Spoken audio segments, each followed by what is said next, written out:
Mutt stared at the cat, his gaze fixed on its unblinking eyes. Without warning, the feline stood up, stretched languidly, and disappeared into the shadows.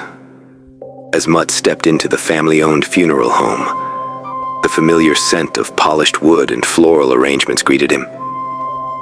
His mother, Susan, was already engaged in conversation with a client in the lobby, a woman whose voice rose with agitation as she recounted how her brother had been killed by wolves. Mutt moved through the wide corridor, his footsteps muffled by the thick carpet. As he passed, Susan caught his eye and smiled warmly, though the woman beside her continued her fervent monologue.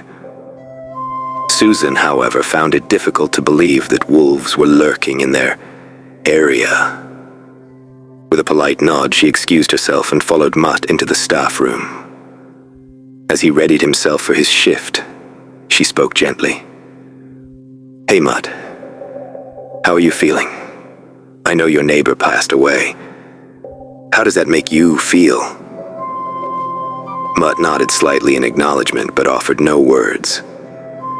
Instead, he busied himself with the notes from the previous shift. Susan glanced around to ensure no one else could hear before lowering her voice. "My son."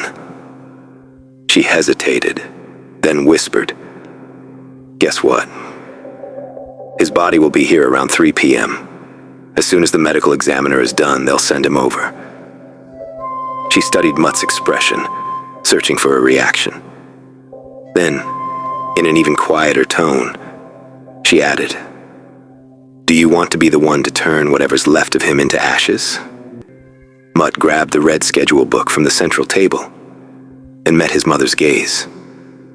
"Yes, I'll handle it," he said, flipping through the pages. "It should be fine. We don't have any other appointments at that time." Susan smirked slightly.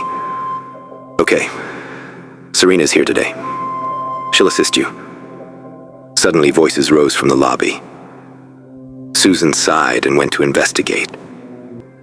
Mutt took a deep breath, watching her disappear through the door. He couldn't shake the thought. Why hadn't his mother warned him about the wolves? The police had advised him to be vigilant, yet she seemed utterly unbothered. Stay tuned for episode 4, part 2 of My Demon and I Am Loved Ones.